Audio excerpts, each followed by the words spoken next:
લેખકાર શ્રી વલ્લભજી એમ કહે છે કે માયાવાદ નિરાકર્તા ઇતિ માયાવાદસ્ય નિરાકરણ પ્રકારસ્તુ નિબંધાદો જ્ઞેય. જો માયાવાદને નિરાશ કરવાનો જે પ્રકાર છે એ નિબંધમાં સમજાવ્યો છે શ્રી મહાપ્રભુજી શાસ્ત્રાર્થ પ્રકરણમાં. આપણે સમજવાનું જ છે, આપણે લેશું એ, કારણ કે એ બહુ જરૂરી છે.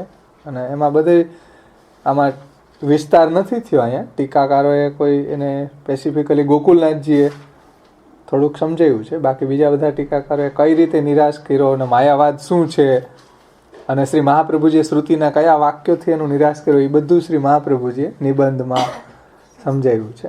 તો એ આપણે અવગાહન કરશું ખાસ, કારણ કે બીજા ટીકાકારોએ એને એમ કીધું છે કે ભાઈ આ સુબોધનીજીમાં આ જગ્યાએ કર્યું છે, નિબંધમાં આ જગ્યાએ કર્યું છે, કોટેશન આપી દીધા છે.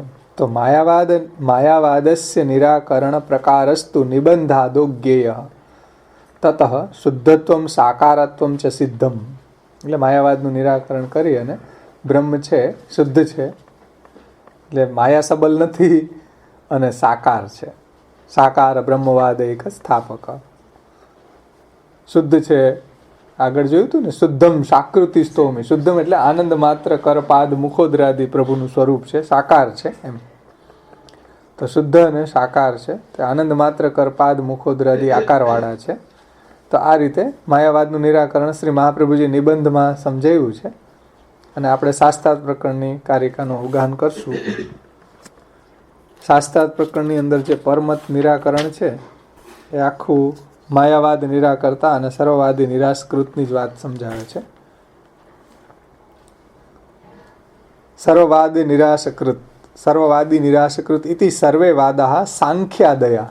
જો વલ્લભજી સર્વવાદનું નિરાકરણ કરવાવાળા શ્રી મહાપ્રભુજી છે. સર્વવાદ એટલે કોણ?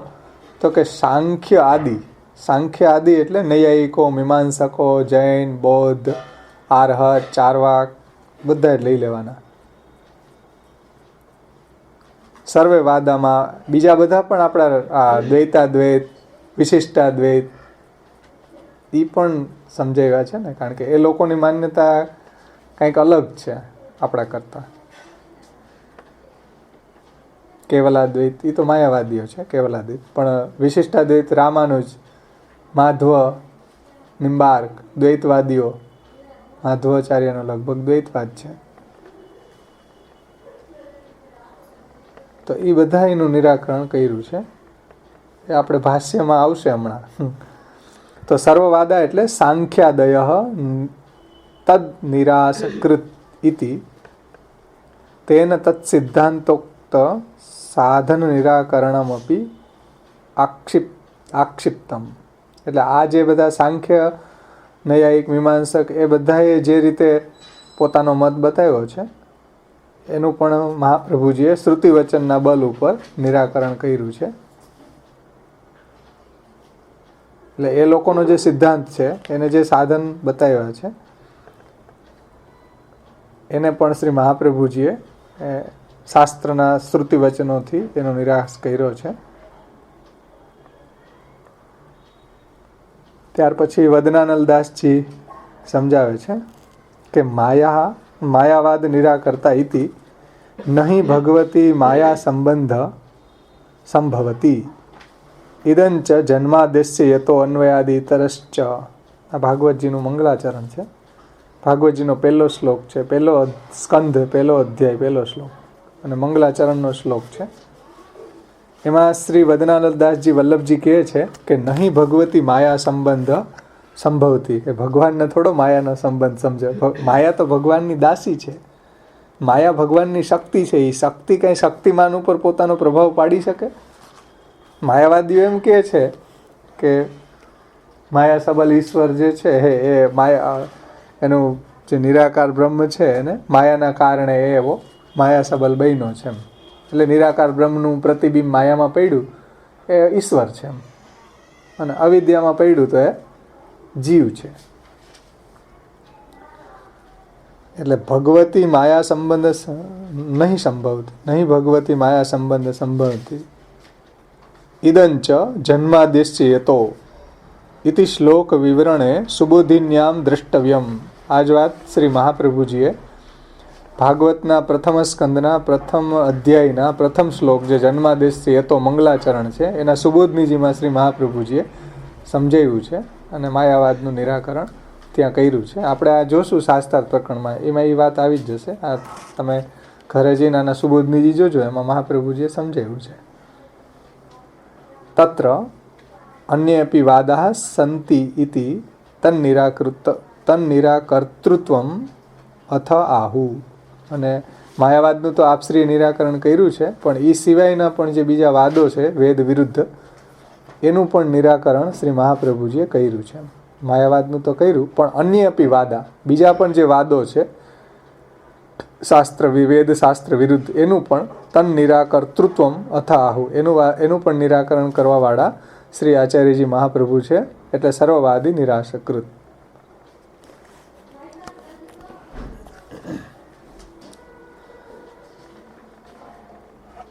પછી આગળ શ્રી વદનાનલદાસજી વલ્લભજી કહે છે કે ઇદમપી તત્રેવ દ્રષ્ટવ્યમ અકર્તૃત્વાદિ ધર્માપી શ્રૂયતે તત્ર વ્યવસ્થા નિરોધ ષષ્ટાધ્યાય ટિપ્પણ્યામ પ્રભુભિઃ ઉક્તા જ્ઞાનિનઃ પ્રત્યેવ તે ધર્મઃ પ્રકટીક્રિયન્તે ભક્તેષુ યથા સુખમ સર્વા અપી લીલા કરોતિ. દ્રષ્ટવ્યમ સુબોધનીજી ટિપ્પણી 10:26 ઇતિ.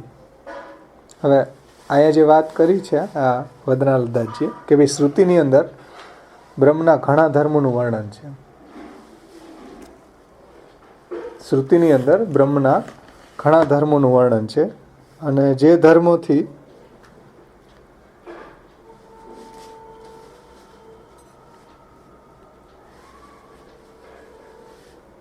અહીંયા પહેલાં એમ કહે છે કે અકર્તૃત્વાદી ધર્માણામ અપી શ્રૂયતે, એટલે શ્રુતિની અંદર તો બ્રહ્મના ઘણા ધર્મોનું જ વર્ણન છે, પણ શ્રી મહાપ્રભુજીએ સાકાર બ્રહ્મવાદ એટલે આકાર ઉપર એટલો બધો ભાર મહાપ્રભુજીએ શા માટે આપ્યો?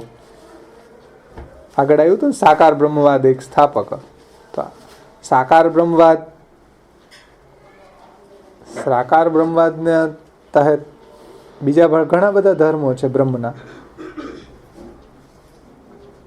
અકર્તૃત્વાદી અહીં કીધું ને ટીકાકાર, અકર્તૃત્વાદી એવું પણ કહ્યું છે કે બ્રહ્મ છે એ કરતા નથી, ભોગતા નથી, દ્રષ્ટા નથી, સ્થૂલ નથી, એની અંદર રસ ગંધ રૂપ સ્પર્શ નથી, તમે જે કંઈ વિચારો છો એ નથી. એ કીધું અકર્તૃત્વાદી ધર્માણામ અપી શ્રૂયતે. શ્રુતિમાં તો તમે એટલે મહાપ્રભુજીને એમ કીધું તમે આ સાકાર ઉપર જ એટલો વજન કે બ્રહ્મના તો ઘણા ધર્મ શ્રુતિમાં વર્ણવ્યા છે, તમે સાકારની ઉપર જ કેમ વજન આપો છો? કારણ કે શ્રુતિમાં તો એમ કીધું કે બ્રહ્મ છે એની અંદર કરતા નથી, બ્રહ્મ નથી, ભોગતા નથી, દ્રષ્ટા નથી, સ્થૂલ નથી, એની અંદર રૂપ રસ ગંધ જે કંઈ તમે વિચારો એ એમાં નથી. એમ તો આ રીતે ઉપનિષદની અંદર વર્ણન આવે છે, તો તમે પછી સાકાર ઉપર જ ભાર શા માટે આપો છો? આવી શંકા છે. અકર્તૃત્વાદી ધર્માણામ અપી શ્રૂયતે,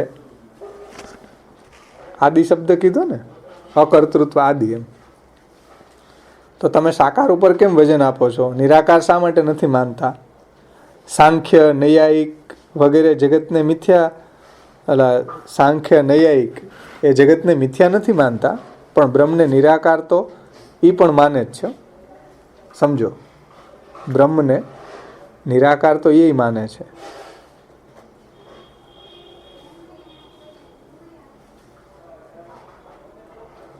તો એની સાથે વિરોધવાદ થઈ ને આપણે સાકાર બ્રહ્મવાદ એક સ્થાપો. આપણે સાકાર ઉપર જે વજન છે, તો આ લોકો જે છે સાંખ્ય નૈયાયિક વગેરે એ જગતને મિથ્યા નથી માનતા, એટલા સારા છે. વળી શંકરાચાર્ય સાંકર મતથી એટલા સારા છે 2%. તો એ જગતને મિથ્યા નથી માનતા, પણ બ્રહ્મને નિરાકાર તો માને જ છે. એમ તો એની સાથે પણ વિરોધાભાસ છે, એટલે એનું પણ નિરાકરણ થવું જોઈએ. એમ અને જ્ઞાનિનઃ પ્રત્યેવ તે ધર્મઃ પ્રકટીક્રિયન્તે. પછી અહીં ટીકાકાર શું કહે છે સમજો, કે જ્ઞાનીઓ જે છે તો જ્ઞાની માટે તો એ નિરાકારની જ ઉપાસના કરે છે. જ્ઞાનીઓ તો જ્ઞાની માટે તે નિરાકારના ધર્મો પ્રગટ કરે છે. બ્રહ્મ, જેને બ્રહ્મ નિર્ગુણ નિરાકાર નિર્ધર્મક લાગે એના માટે બ્રહ્મ એવો બની જાય છે. નિર્ગુણ નિર્ધર્મક નિરાકાર બની જાય. જેને સગુણ સદ્ધર્મક સાકાર બ્રહ્મ માને એના માટે એવો બની જાય. સગુણ સદ્ધર્મક સાકાર. જે નિર્ગુણ નિર્ધર્મક નિરાકાર માને એના માટે બ્રહ્મ એવું બની જાય છે. જેને શિવરૂપ માને છે એના માટે શિવ બની જાય. જે એને વિષ્ણુ રૂપ માને એની માટે બ્રહ્મ વિષ્ણુ રૂપ બની જાય છે. તો એના માટે બ્રહ્મ એવા છે. એમાં આવે ને જે જા રસ કે અધિકારી ભરત સંવાલે ને છલકે, શ્રી વલ્લભ રોમ રોમ રસ જલકે. એમાં આવે ને જે જીવ જા રસ કે અધિકારી તે ભરત સંવારે ને છલકે. એટલે જેનો જેવો ભાવ છે એવો બ્રહ્મ બની જાય છે. શ્રી મહાપ્રભુજી શાસ્ત્રાર્થ પ્રકરણમાં કીધું છે કે સર્વ વાદા અનવસરમ નાના વાદાનું રોધિત. નાના વાદાનું રોધિત એટલે જેનો જેવો ભાવ છે એવો એ બનવા સમર્થ છે. તો જે ભક્ત છે એના માટે એ સગુણ સાકાર સદ્ધર્મક બની જાય છે અને એને સુખ થાય છે. એ રીતે લીલા કરે છે પ્રભુ. લીલા વિહારી પણ છે એના માટે. અને જે જ્ઞાનીઓ જે છે એના માટે નિર્ગુણ નિરાકાર બની જાય છે. કોઈ શિવને આસક્ત છે તો એના માટે શિવરૂપ બની જાય છે બ્રહ્મ. વિષ્ણુમાં કોઈને ભાવ છે તો એના માટે વિષ્ણુ રૂપ બની જાય છે. એટલે જ મહાપ્રભુજીએ કીધું ને સર્વ વાદા અનવસરમ નાના વાદાનું રોધિત. એટલે બ્રહ્મ વિરુદ્ધ ધર્માશ્રય છે. કહેવાનું તાત્પર્ય એ સમજો કે બ્રહ્મ છે વિરુદ્ધ ધર્માશ્રય છે. અને જ્ઞાનીન પ્રત્યેવ તે ધર્મ પ્રકટીક્રિયંત. અને જે જ્ઞાનીઓ છે એની પાસે બ્રહ્મ એવા ધર્મ પ્રગટ કરે છે. અને ભક્તે શું યથા સુખમ સર્વ આપી લીલા કરો. તેને ભક્તની પાઠે તો પ્રભુ સગુણ સદ્ધર્મક સાકાર અલૌકિક ધર્મવાળા અને એને સુખ થાય એવી પ્રભુ લીલા કરે છે. એવું ગુસાઈજીએ ટિપ્પણીમાં કહ્યું છે. એટલે બ્રહ્મ વિરુદ્ધ ધર્માશ્રય છે. કહેવાનું તાત્પર્ય અહીંયા સમજો કે બ્રહ્મ છે ભક્તોને માટે એવા બની જાય છે અને જ્ઞાનીઓને માટે એવા બની જાય છે.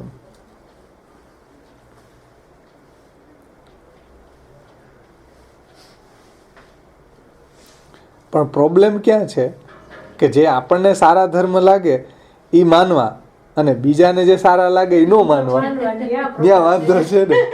આપણને કૃષ્ણ ગમે તો આપણે એને માનીએ. પછી શિવ ન ગમતો તો શિવને નથી માનતા શા માટે? શિવ ભગવાનનું જ લીધેલું રૂપ છે.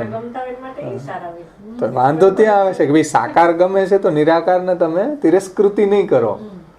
સમજો ધ્યાનથી. તમને માનો કે બ્રહ્મ જે છે નિર્ગુણ ગમે છે તો નિર્ગુણ હશે તમારા માટે. ભાઈ અમારા માટે તો સગુણ છે, સાકાર છે, એવી એવી લીલાઓ કરે યશોદાજીને ઘરે પ્રગટ થઈને, અમારા ઘરમાં પ્રગટ થઈને, તો અમને ગમે.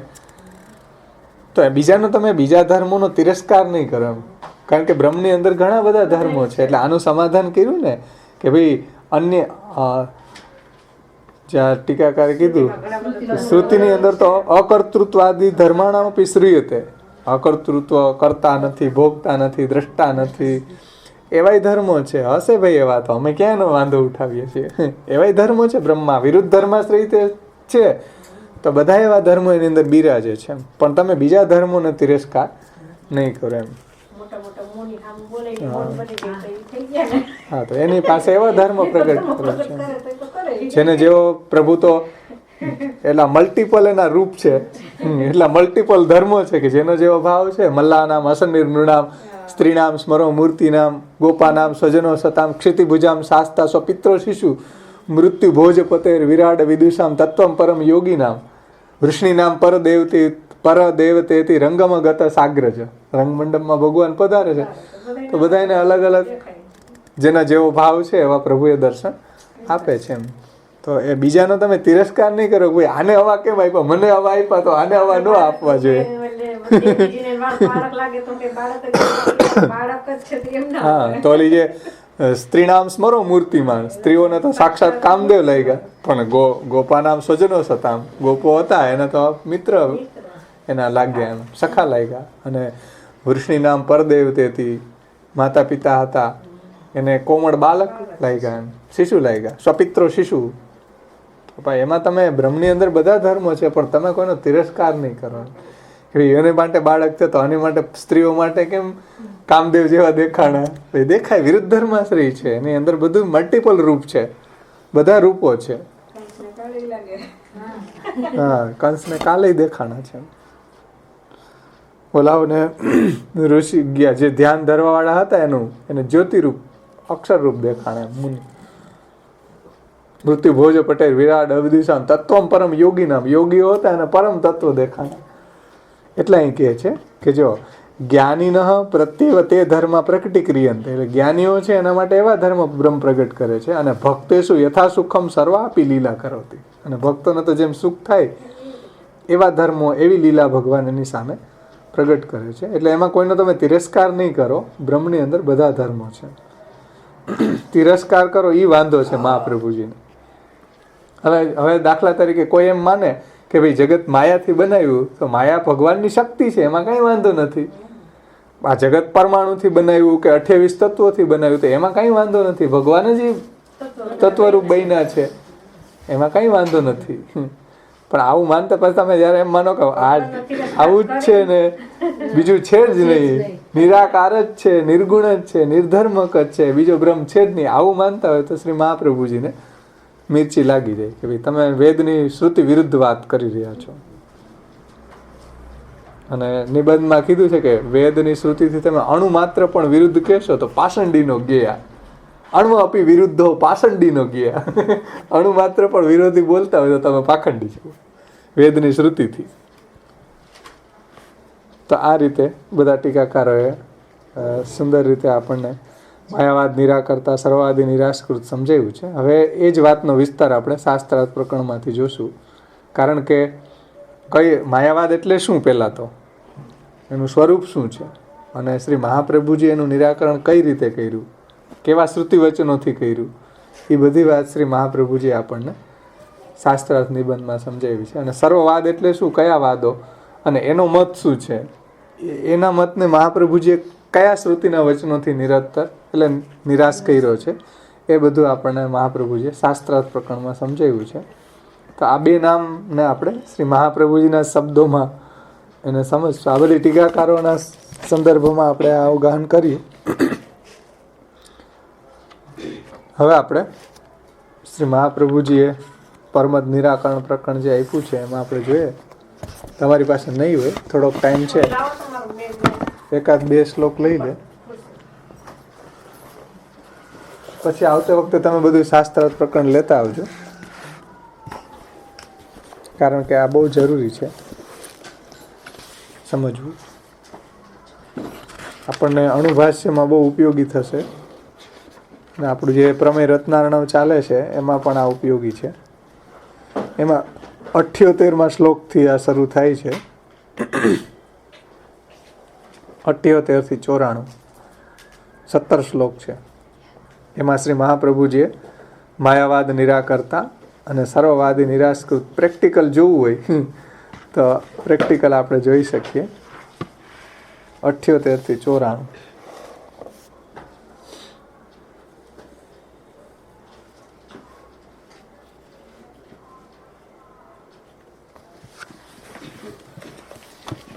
એક બે શ્લોક લઈ લે, આપણી પાસે એટલો સમય છે, પછી આવતે વખતે કરશું આપણે બીજા શ્લોક.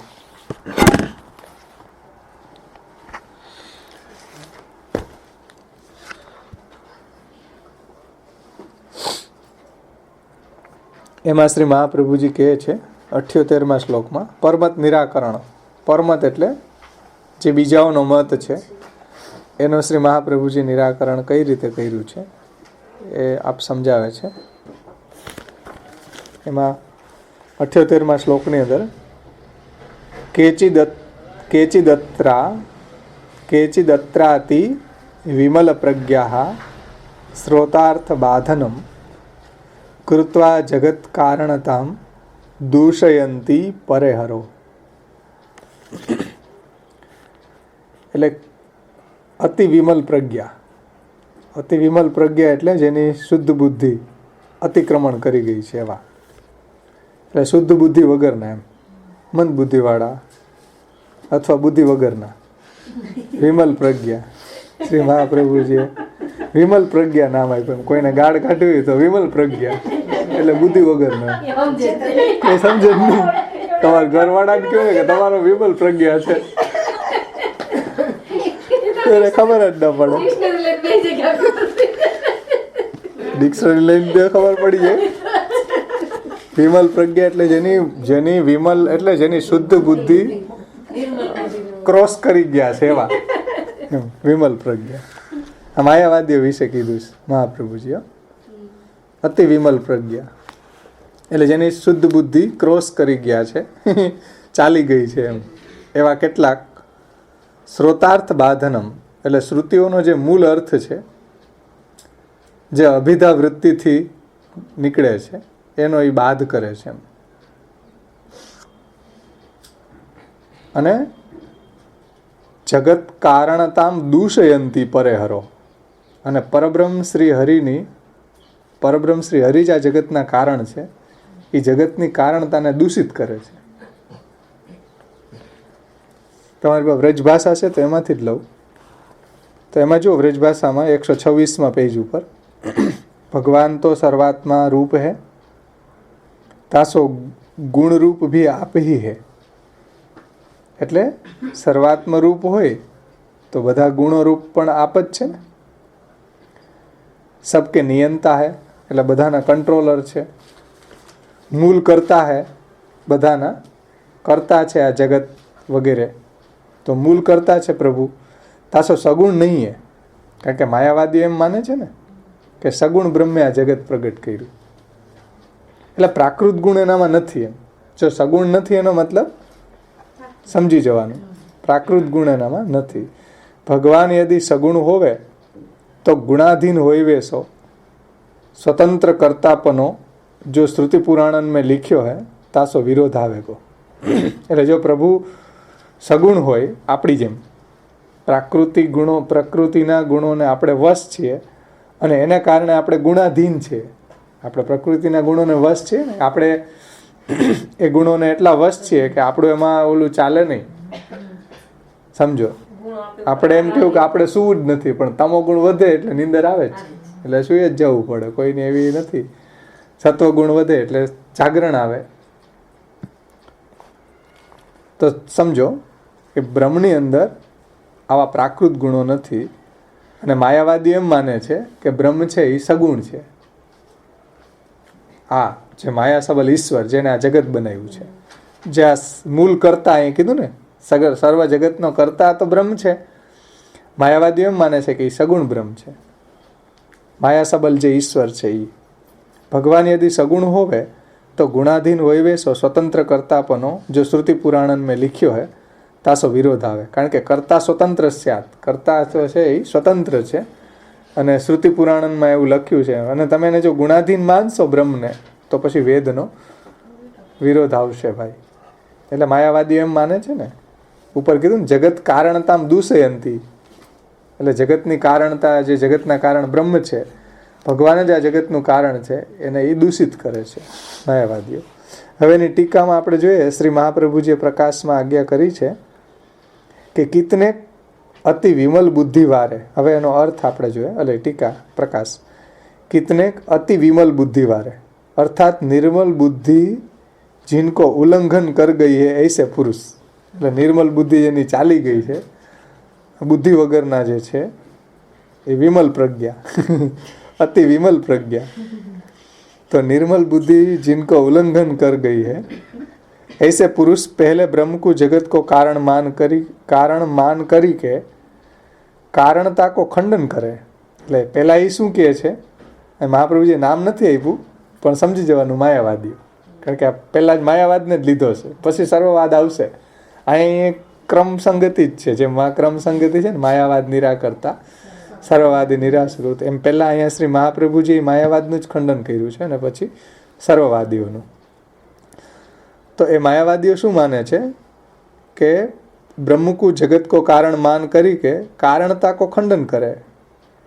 એટલે એમ માને છે કે આ જગતના કારણ જે ઈશ્વર છે, ઈશ્વર તો માયા સબલ ઈશ્વર છે, પછી એને તો એ તો મિથ્યા છે, એને તો છોડવાના છે.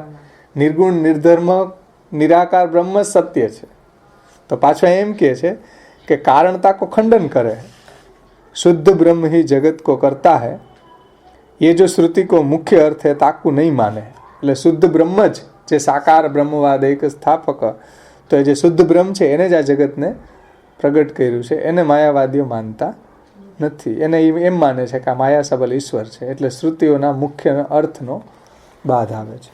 હવે એ કઈ રીતે આવે છે તો એ સમજાવે છે આગળ. જુઓ, ત્યાં છાંદોગ્ય ઉપનિષદ મેં જો કહ્યો હે સદૈવ સૌમ્ય ઇદમ અગ્ર આસિત. છાંદોગ્ય ઉપનિષદમાં એમ કીધું છે कि सदैव सौम्य इदम अग्र आसित. या श्रुति में जगत की उत्पत्ति के पहले अप्रकट स्वरूप केवल सद्रूप एक परब्रह्म को ही वर्णन करी के शुद्ध ब्रह्म सो ही तेज आदि पदार्थन की उत्पत्ति कही है. એટલે સદૈવ સૌમ્ય ઇદમ અગ્ર આસિતમાં સૌથી પહેલા બ્રહ્મ હતું અને બ્રહ્મે જ પોતાનામાંથી આ જગતની ઉત્પત્તિ કરી છે. તેજ આદિ એટલે પૃથ્વી જલ તેજ વાયુ વગેરે. તો તેજ આદિ પદાર્થન કે આદિ એટલે પંચમહાભૂત, એમ પૃથ્વી જલ તેજ વાયુ વગેરે બધું એણે પ્રગટ કર્યું છે.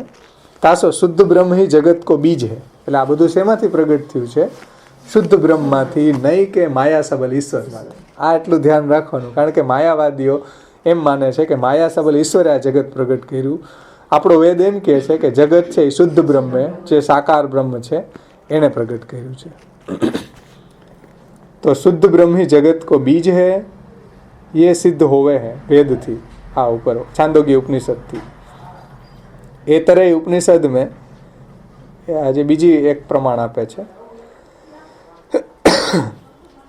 ए तरह उपनिषद में भी परमात्मा को ही जल आदि पदार्थन के क्रम सो, એટલે જલ તેજ વાયુ આકાશ એમ પંચ મહાભૂત આદિ પદાર્થન क्रम सो લોકપાલાદિકન કી સૃષ્ટિ કહે. લોકપાલ એટલે દેવો, એટલે બધા એ બધા પદાર્થો પ્રગટ થયા, પછી દેવતાઓ પ્રગટ થયા, એના તત્ત દેવતાઓ એમ. લોકપાલ એટલે લોકપાલોની તે લોકના દેવતાઓ. તો જલ વગેરે પ્રગટ થયું, બધા લોક પ્રગટ થયા, દેવતાઓ પ્રગટ થયા, જે તત્વો છે એ તત્વો પ્રગટ થયા, એના દેવતાઓ પ્રગટ થયા. તો લોકપાલાદિકન की सृष्टि कही है. ऐसे ही तैतरी उपनिषद में ब्रह्म सच्चिदानंद रूप है, ऐसे लक्षण कही के ब्रह्म केवू છે તો કે સચ્ચિદાનંદ રૂપ है. તસ્માદ આત્મન આકાશ સંભૂત, એમ તૈતરી ઉપનિષદમાં કીધું છે કે વાહી શુદ્ધ सच्चिदानंद रूप पर ब्रह्म सो आकाश आदि सब जगत की उत्पत्ति को वर्णन उत्पत्ति वर्णन की है. आकाश पृथ्वी जल तेज वायु એવું વર્ણન આ શુદ્ધ બ્રહ્મમાંથી જ થયું છે, એવું વર્ણન તૈતરી ઉપનિષદમાં કર્યું છે. इस वाक्यन से माया, હવે જો इन वाक्यन में माया सबलित ब्रह्म सो जगत की उत्पत्ति कहीं भी नहीं वर्णन करी है. એટલે આ વાક્યમાં ક્યાંય એવું નથી કીધું કે માયા સબલ ઈશ્વરે આ જગતને ઉત્પન્ન કર્યું. આ બધી જગ્યાએ શુદ્ધ બ્રહ્મે જ આ બધું ઉત્પન્ન પ્રગટ કર્યું. એમ આકાશ પૃથ્વી જલ તેજ વાયુ બધા દેવતાઓ લોકપાલા જગત બધું એ શુદ્ધ બ્રહ્મમાંથી પ્રગટ થયું છે. माया सबलित ब्रह्म सो जगत की उत्पत्ति कहीं भी नहीं वर्णन करी है. ક્યાંય વર્ણન એવું નથી કર્યું કે માયા સબલ ઈશ્વરે આ જગત પ્રગટ કર્યું, એવું ક્યાંય નથી કીધું. તાસો વ્યાસ जी ने શુદ્ધ પરબ્રહ્મ કુ ही જગત કારણ કહ્યો है. એટલે વેદવ્યાસજીએ જુઓ બ્રહ્મસૂત્ર વગેરેમાં શુદ્ધ બ્રહ્મ જ આ જગતનું કારણ છે એવું કહ્યું છે. તથા इन वाक्यन के समान जिन वाक्यन में आकाश प्राण आदि कंसो सृष्टि वर्णन करी है, उन वाक्यन में भी आकाशस्तलिंगात अतएव प्राण इत्यादि सूत्रन करी के आकाश प्राण आदि शब्दन को ब्रह्म के वाचक कही शुद्ध ब्रह्म ही जगत को कारण है, ये सिद्धांत जतायो. એટલે ક્યાંક એવું બતાવ્યું છે કે આકાશ વગેરેથી આ સૃષ્ટિ થઈ. એમ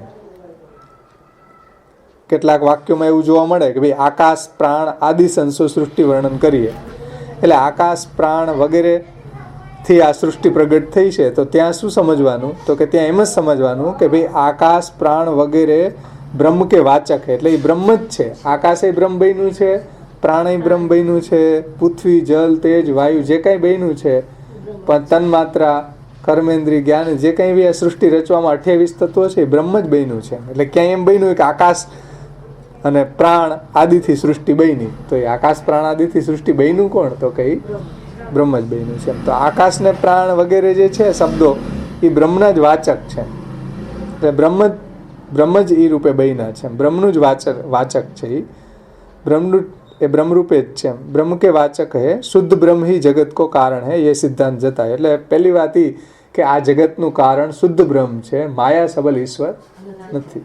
પોઈન્ટ નંબર 1 એ સમજવાનો કે જેની વિમલ પ્રજ્ઞા ચાલી ગઈ છે એ લોકો એમ માને છે કે માયા સબલ ઈશ્વર આ જગતનું કારણ છે. આપણી શ્રુતિ વેદ શું કહે છે કે જે શુદ્ધ બ્રહ્મ છે એ જ આ જગતનું કારણ છે, અને શુદ્ધ બ્રહ્મ જ આ બધા નામ રૂપ લઈને ક્રીડા કરે છે. પ્રગટ થયા છે એ શુદ્ધ બ્રહ્મના રૂપો છે, કોઈ માયા સબલ ઈશ્વરે પ્રગટ કરેલું નથી. એટલે શુદ્ધ બ્રહ્મે પ્રગટ કરેલું છે. બ્રહ્મ જેના નિમિત્ત કારણ છે, બ્રહ્મ જેના ઉપાદાન કારણ છે, બ્રહ્મ જ કરતા છે, અને બ્રહ્મ જ બધા રૂપે બન્યા છે. તો આ શુદ્ધ બ્રહ્મવાદ છે આપણો. અહીંયા કોઈ માયાથી ને આ બનેલું નથી એમ. એટલે માયા સબલ ઈશ્વરે જગતને પ્રગટ નથી કર્યું, સમજો. અને જગત મિથ્યા નથી. એ એમ માને છે કે માયા સબલ ઈશ્વરે જગતને પ્રગટ કર્યું છે એટલે બધું મિથ્યા છે. એવું નથી. આપણો જે વેદનો સિદ્ધાંત એવો છે કે આ જગત જે છે એ ભગવાને પ્રગટ કર્યું છે. કરતાય ભગવાન છે, ભગવાન જ એના નિમિત્ત કારણ છે, શુદ્ધ બ્રહ્મ જ એનું ઉપાદાન કારણ છે, અને શુદ્ધ બ્રહ્મ જ પોતે બધા નામ રૂપે પ્રગટ થયા છે. તો આ આપણો સિદ્ધાંત છે. જગત સત્ય છે, બ્રહ્મરૂપ છે, ભગવાનનું કાર્ય છે, ભગવાન એના કરતા છે, ભગવાન જ એના અભિન્ન નિમિત્ત ઉપાદાન કારણ છે. આપણો શુદ્ધ બ્રહ્મવાદ. હમણાં જ આપણે પ્રપંચ વિવેકનું અધ્યયન કર્યું તો એમાં આ વાત સમજાવી કે પ્રપંચ એટલે શું.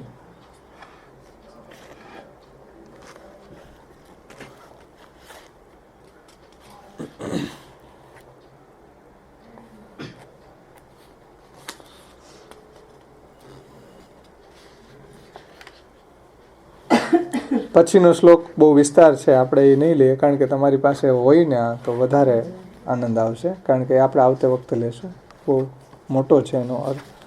એમાં શ્રી મહાપ્રભુજીએ માયાવાદનું કઈ રીતે ખંડન કર્યું છે એ વાત સમજાવી છે. તો એ આપણે આવતે વખતે લેશું. અહીંયા આપણે સમાપન કરીએ.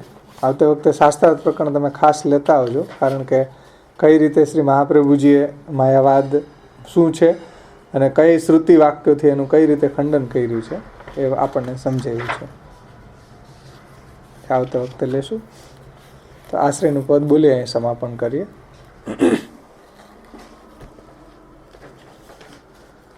અને આપણી જે ટેસ્ટ હશે એ આના પછી રહેશે, એટલે તમે લખતા રહેજો. મારો બાપલ્યો.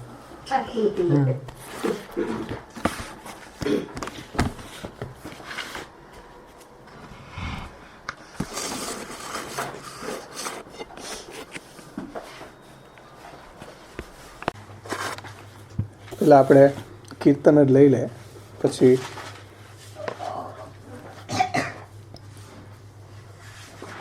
આગળનું આપણે શાસ્ત્રાર્થ પ્રકરણમાંથી અવગાહન કરશું. એમાં ગોવિંદાસજી આ બે કીર્તન દ્વારા આપણને માયાવાદ નિરાકરતા, સર્વવાદ નિરાશકૃત, એ ગોવિંદાસજીની કીર્તનના રૂપમાં ટીકા, એનું પણ સાથે સાથે આપણે અવગાહન કરવું જરૂરી છે.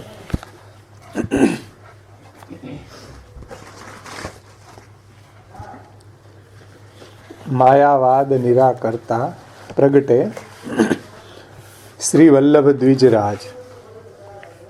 શ્રી મહાપ્રભુજી કેવા છે તો ગોવિંદાસજી કહે છે દ્વિજરાજ છે, એટલે દ્વિજોમાં રાજા છે. શ્રી મહાપ્રભુજી માયાવાદનું નિરાકરણ કરવાવાળા અને દ્વિજોની અંદર રાજા છે. કારણ કે દ્વિજો હોય પણ વેદની અંદર એનું પાંડિત્ય હોય દ્વિજની, અને એ પ્રમાણેની ક્રિયા હોય. શ્રી મહાપ્રભુજીમાં તો ક્વચિત પાંડિત્યમ ચેત ન નિગમગતિ સાપી યદિ ન ક્રિયા સા સાપી સ્યાત. ક્વચિત પાંડિત્યમ ચેન ન નિગમગતિ સાપી યદિ સ્યાત ક્વચિત પાંડિત્યમ ચેત ન નિગમગતિ યદિ ન ક્રિયા સા સાપી સ્યાત યદિ ન હરિમાર્ગે પરિચય યદિ સ્યાત સોપી શ્રી વ્રજપતિ રતિર નયતિ નિખિલય ગુણે અન્ય કોવા વિલસતી વિના વલ્લભ વરમ.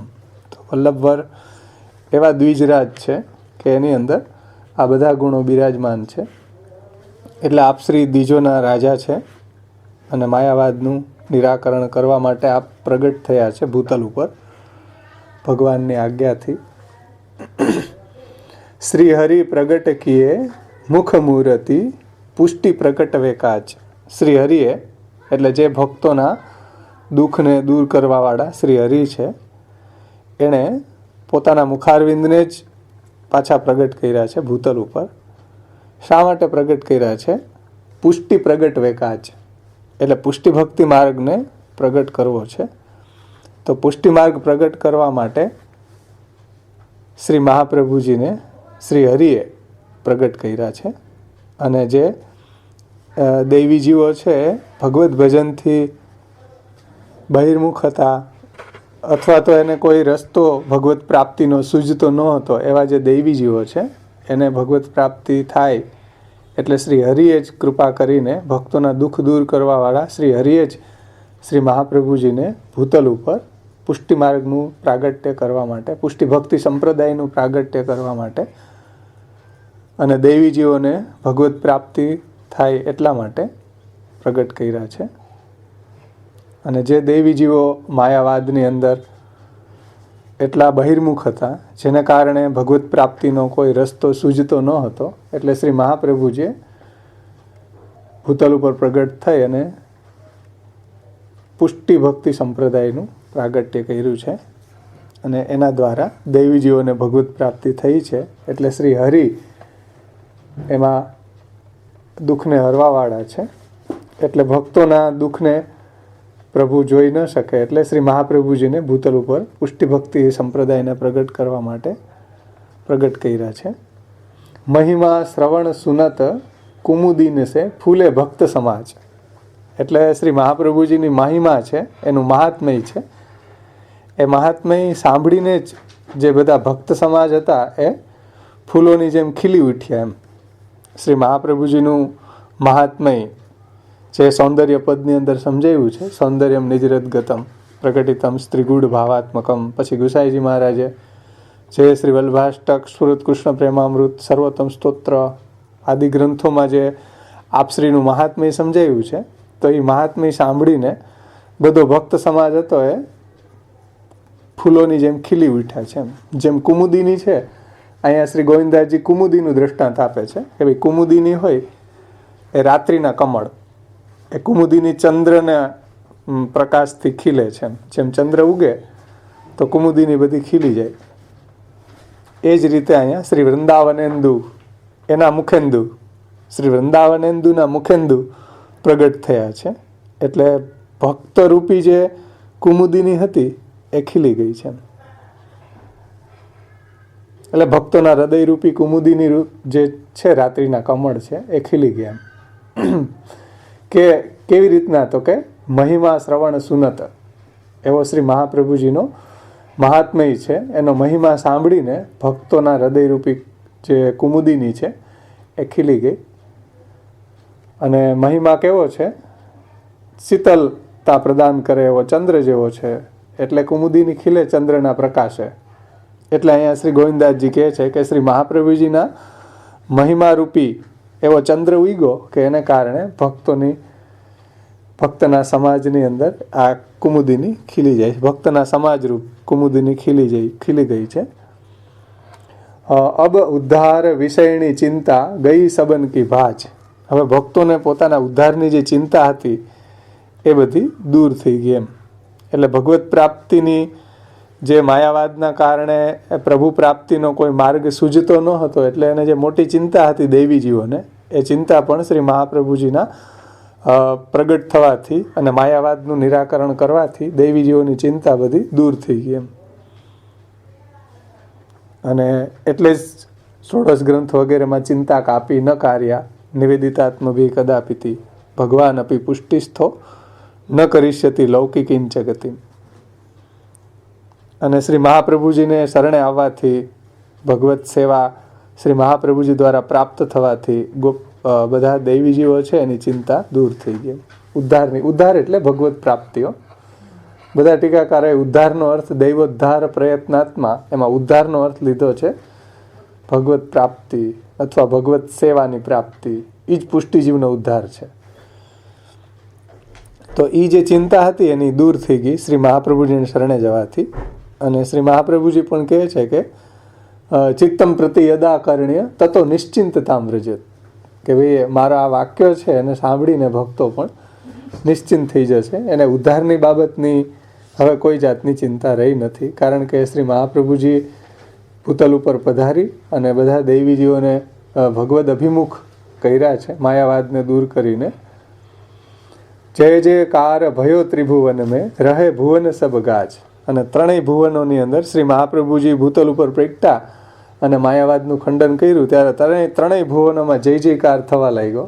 શ્રી મહાપ્રભુજીને માયાવાદનું ખંડન કરી અને સાકાર બ્રહ્મવાદનું સ્થાપન કર્યું આપશ્રીએ. એટલે ત્રણેય લોકની અંદર આપનો જય જયકાર થવા લાગ્યો.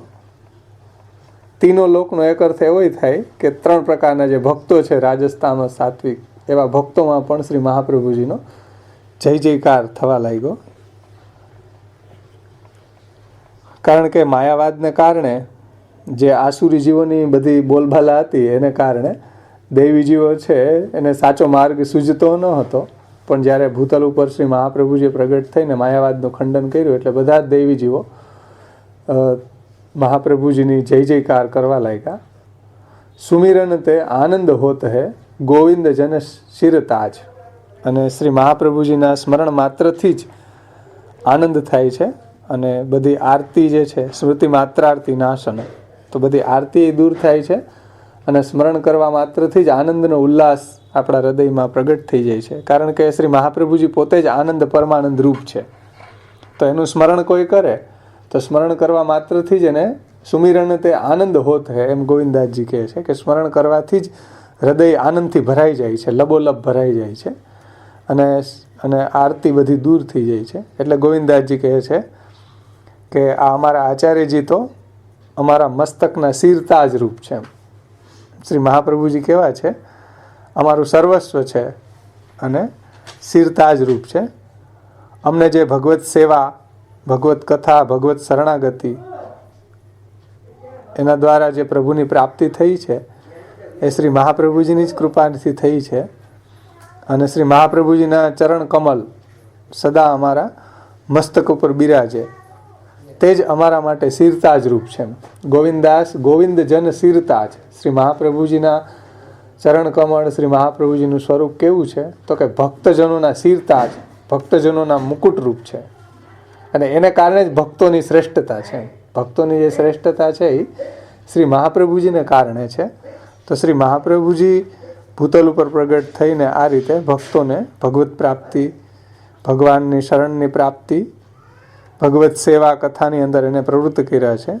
તો શ્રી મહાપ્રભુજીના ચરણ કમલ સદા અમારા મસ્તક ઉપર બિરાજે છે. એ જ અમારા માટે શિરતાજ છે. બીજાઓ માટે હશે મુકુટના શિરતાજ, સોનાના બીજા આભૂષણો હશે, પણ અમારા માટે તો શ્રી મહાપ્રભુજીના ચરણ કમળ જ અમારા માટે શિરતાજ છે.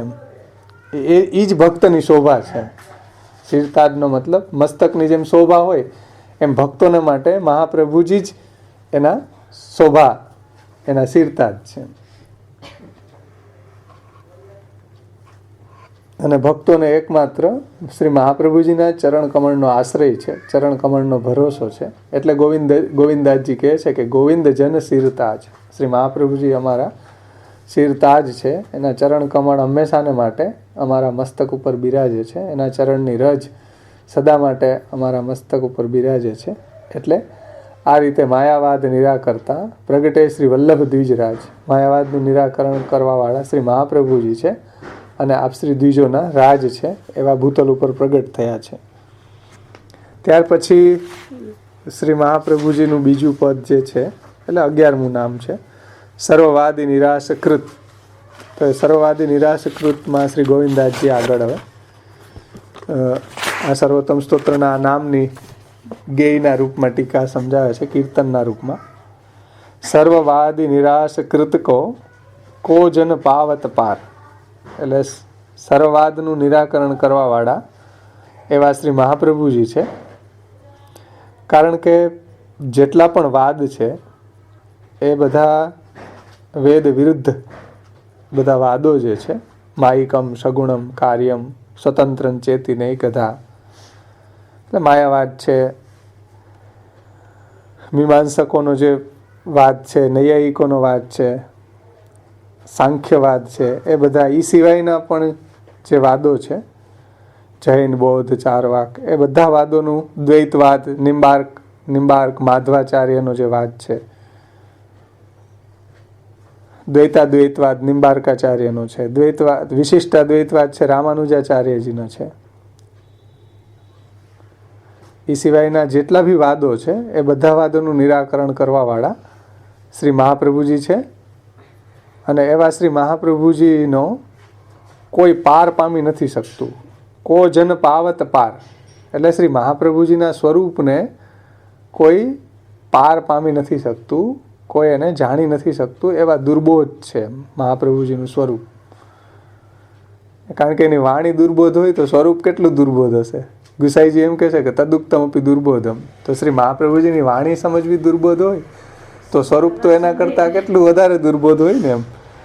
એટલે જેમ ભગવાન છે એનું સ્વરૂપ એવું છે કે શ્રુતિઓ એને એમ કહે છે કે નૈગ્રહ્યો અગ્રહ્યો આત્મા નેતિ નેતિ યતો વાચો નિવર્તન તે અપ્રાપ્ય મનસા સહ. આ શ્રુતિ એમ કહે છે કે પ્રભુનું સ્વરૂપને અમે પાર પામી નથી શકતા. એમ શ્રી મહાપ્રભુજીનું સ્વરૂપ સાક્ષાત કૃષ્ણચંદ્રના મુખારવિંદ રૂપ છે, એટલે એને પણ કોઈ પાર પામી શકતું નથી. એમ શ્રુતિ સ્મૃતિ શાસ્ત્ર પુરાણ અગોચર, એટલે શ્રુતિ પણ પાર નથી પામી શકતી, સ્મૃતિ બીજા શાસ્ત્ર પુરાણો આગમ એ બધા શાસ્ત્રોથી અગોચર છે મહાપ્રભુજીનું સ્વરૂપ, એટલે એ પણ એને પાર પામી શકતા નથી. તો જે શાસ્ત્રો છે એ પણ એમ કહે છે કે યતો વાચો નિવર્તન તે અપ્રાપ્ય મનસા સહ અગ્રહ્યો આત્મા નેતિ નેતિ. આ આત્મા એવો છે કે અમે એને પાર નથી પામી શકતા. એની લીલાનું ગુણગાન ગાયા જ કરીએ તો એનો કોઈ અંત આવતો નથી અને એનો કોઈ પાર પામી શકતા નથી. અમારી મન અને વાણી પણ ત્યાંથી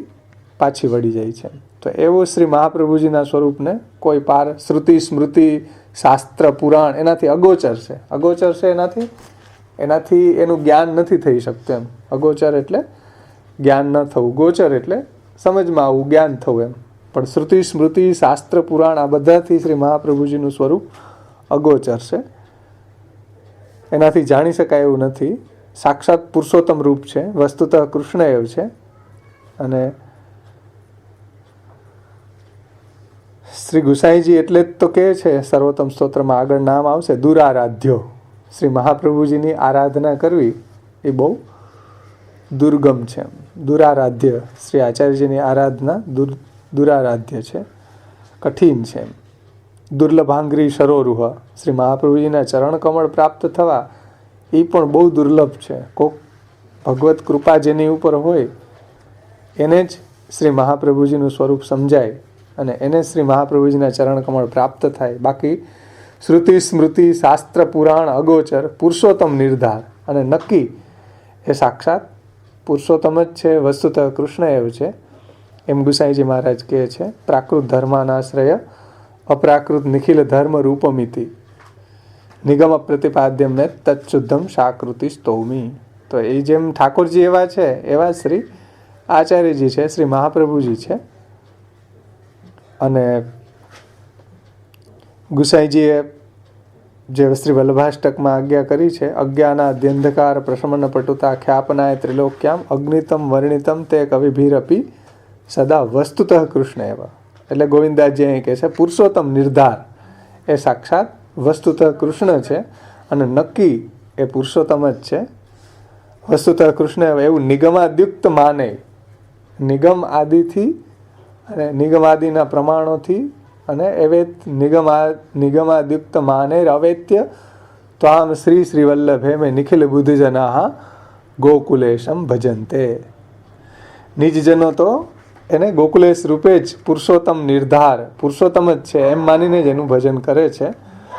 અને વેદના પ્રમાણોથી પણ અને 84,252 ભગવદીઓને જે અનુભવ થયો છે કોઈને મહાપ્રભુજીના સાક્ષાત પુરુષોત્તમ સ્વરૂપે જ દર્શન થયા છે. તો એ જ અહીંયા ગોવિંદાજી કહે છે કે ભાઈ શ્રી મહાપ્રભુ જેમ ઠાકોરજીનું સ્વરૂપ શ્રુતિ સ્મૃતિ શાસ્ત્ર પુરાણથી અગોચર છે એમ શ્રી મહાપ્રભુજીનું સ્વરૂપ પણ શ્રુતિ સ્મૃતિ શાસ્ત્ર અને પુરાણોથી અગોચર છે અને પુરુષોત્તમ રૂપ છે. સાક્ષાત આપ વલ્લભ પુરુષોત્તમ રૂપ, એમ અષ્ટસખાઓ પણ કહે છે કે શ્રી વલ્લભ પુરુષોત્તમ રૂપ, એવી વધાઈ છે. અને નક્કી એ પુરુષોત્તમ છે. ગુસાઈજી કહે છે શ્રી વલ્લભાષ્ટકમાં. અને ભક્તોને માટે એ આપ સુખ સેવ્ય છે, બીજાઓ માટે દુરારાધ્ય છે. શ્રી મહાપ્રભુજી બીજા માટે ઉગ્ર પ્રતાપ છે, દુરારાધ્ય છે, અને ભક્તોને માટે તો સુખ સેવ્ય છે. અને શિશિર વચઃ પુંજ પિયુષ વૃષ્ટિર, અને ભક્તો ઉપર તો શીતળ વચનામૃતોની અમૃત વર્ષા કરવાવાળા શ્રી મહાપ્રભુજી છે. અને શ્રી ગુસાઈજી ભક્તિ અંશના મંગલાચરણમાં કહે છે કે પ્રભુનું સ્વરૂપ છે એ વૈદિક તાંત્રિક દીક્ષા અર્ચના વિધિભીર અસ્પૃષ્ટો રમતે નિજ ભક્તેષુ સમેસ્તુ સર્વસ્વમ. એમ શ્રી મહાપ્રભુજીનું સ્વરૂપ પણ કોઈ સાધન લભ્ય થતું નથી, કોઈ શાસ્ત્રથી પણ એના સ્વરૂપનું જ્ઞાન ન થાય. પ્રભુ જો કૃપા કરે, શ્રી મહાપ્રભુ ઠાકોરજી જો કૃપા કરે તો જ શ્રી મહાપ્રભુજીનું સ્વરૂપ સમજી શકાય છે. એવા આપ સાક્ષાત પુરુષોત્તમ છે. ધરણી તલ મેં પ્રગટ ભયે બીનું વસુધા બુડત ભાર. શ્રી ગોવિંદદાસજી કહે છે કે જો મહાપ્રભુજી ભૂતલ ઉપર પ્રગટ ન થયા હોત તો વસુધા રહેતી સુની. જેમ અષ્ટસખાઓ કહે છે, અલા સગુણદાસ એનું કીર્તનમાં આવે કે ભાઈ લીલા હોતી જૂની નાતર, લીલા હોતી જૂની. જો મહાપ્રભુજી પ્રગટ ન થયા હોત તો આપણને ભગવત લીલા જે છે એનું જ્ઞાન ન થાત. અને જો શ્રી વલ્લભ પ્રભુ પ્રગટ ન હોતે તો વસુધા રહેતી સુની. તો વસુધા જે છે એ સુની રહી જાત. અને મહાપ્રભુજીના પ્રાગટ્ય વગર વસુધા પણ દુઃખી હતી એમ. કારણ કે જ્યારે પ્રભુ પ્રગટ્યા ત્યારે વસુધાને ખૂબ આનંદ થયો. પ્રભુના ચરણ કમળ, જે ભગવાનના ચરણ ચિહ્નો વસુધાની અંદર છપાઈ જતા, વસુધાને પણ એટલું આનંદ આહલાદ થયો ભગવાનના પ્રાગટ્યથી. પણ પછી પાછા એ ભૂમિ દુઃખી હતી, કારણ કે એટલું બધું અસુરોનો અહીંયા પાપ વધી ગયું હતું. એટલે જો મહાપ્રભુજી આ માયાવાદીઓ બધાય વેદ વિરુદ્ધવાદો વાળાઓ છે એનો બધો વજન ભૂમિને લાગતો હતો. જેમ ત્યારે અસુરોને લાગતો હતો, એમ અનવતાર દશાની અંદર આવા બધા માયાવાદીઓ વધી ગયા હતા, સર્વવાદીઓ વધી ગયા હતા. એને કારણે ભૂમિ દુઃખી હતી. તો શ્રી મહાપ્રભુજી ભૂતલ ઉપર પ્રગટ થઈને ધરણી તલમે પ્રગટ ભય બીનું વસુધા બુડત ભાર. એટલે ભૂતલ ઉપર પ્રગટ થઈ અને સર્વવાદનું નિરાશ કર્યા. એટલે એનાથી ભૂમિનું ભાગ્ય ખીલી ઉઠ્યું છે. અને શ્રી મહાપ્રભુજીનું નામ પણ એક છે, ભૂમિ ભાગ્ય. કે ભૂતલ ઉપર આપ શ્રી ખુલ્લા ચરણારવિંદે ભારત ભ્રમણ કર્યું તો એ ભૂમિ છે એને પણ શ્રી મહાપ્રભુજીના ચરણ કમળનો સ્પર્શ થવાથી એ પણ એકદમ રોમાંચિત થઈ ગઈ છે. કારણ કે ભૂમિ પણ ભક્ત છે. ભાગવતજીની અંદર આવે કે ભૂમિ પણ ગાયનું રૂપ લઈને બધા દેવતાઓ બ્રહ્માજી પાસે જાય છે કે ભાઈ આમાં ભૂત ઉપર એટલો બધો અસુરોનો ભાર વધી ગયો છે, હવે તો હવે આનું કંઈક કરો. રડતી રડતી જાય છે. તો એ પણ ભક્ત છે. અને ભગવાન પછી એનું દુઃખ જાણીને પ્રગટ થાય છે. એ રીતે શ્રી મહાપ્રભુજી પણ ભૂમિના ભારને, એટલે આ બધા માયાવાદીઓ સર્વવાદીઓ એનો ભાર એની ઉપર એટલો બધો વધી ગયો, તો શ્રી મહાપ્રભુજી ભૂતલ ઉપર પ્રગટ થઈને એ બધા માયાવાદ નિરાકરતા સર્વવાદી નિરાશકૃત કરીને ભૂમિને આનંદ આપ્યો છે. તો આ રીતે ધરણી તલમે પ્રગટ ભય બીનું વસુધા બુડત ભાર.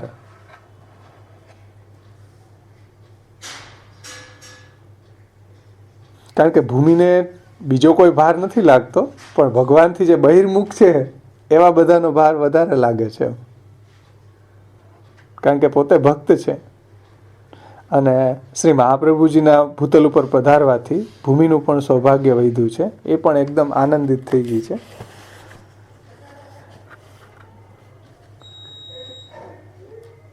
એટલે જેમ ઠાકોરજી પણ વ્રજની અંદર બિરાઈ જાય ત્યાં સુધી ભૂમિને કૃતાર્થ કરવા માટે પોતે પણ પાદુકા ધારણ ન કરી, એમ શ્રી મહાપ્રભુજીએ પણ ભારત ભ્રમણ કર્યું તો ક્યાંય પણ એને પાદુકા ધારણ નથી કર્યા શ્રી મહાપ્રભુજીએ. અને ભૂમિને ઉપર પોતાના ચરણ કમળ જે છે એ પધરાવી અને એને પણ સાંત્વના આપ્યું છે. પ્રાકૃત રૂપ હા, પીડિત છે અત્યારે આ બધા સર્વવાદીઓ, માયાવાદીઓ. હા, ભારથી પીડિત હતી. એટલે કોઈ જેમ વજનને કારણે ડૂબી જાય ને, અવતાર દશાની અંદર બધા પાપીઓનો ભાર હતો, એને કારણે એને પીડા થઈ રહી હતી. અત્યારે બધા માયાવાદીઓ, નાસ્તિકવાદીઓ, ચારવાકો, ભગવાનથી બહિર્મુખો, આ સર્વવાદીઓ, જે બધા શાસ્ત્રના વિરુદ્ધ અર્થ કરવા વાળાઓ જે છે એનાથી પીડિત હતી. એટલે શ્રી મહાપ્રભુજીએ ભૂતલ ઉપર પ્રગટ કરીને શું કર્યું? માયાવાદ નિરાકરતા સર્વવાદે નિરાશકૃત.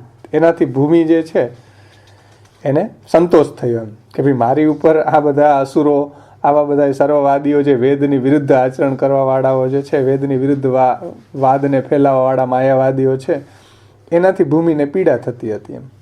કારણ કે ભૂમિ ભક્ત છે, તો જ્યારે આવો માયાવાદ વધી જાય તો સ્વાભાવિક છે કે ભૂમિને દુઃખ થાય એમ. તો શ્રી મહાપ્રભુજીએ ભૂતલ ઉપર પ્રગટ થઈને આ રીતે વસુધાને પણ સુખ પ્રદાન કર્યું છે, ભૂમિનું ભાગ્ય એને પણ સૌભાગ્ય વધાર્યું છે, અને એના દુઃખને પણ દૂર કર્યું છે.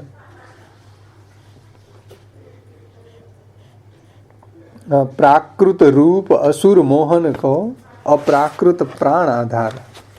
પછી ગોવિંદાજી કહે છે કે શ્રી મહાપ્રભુજી કેવા છે?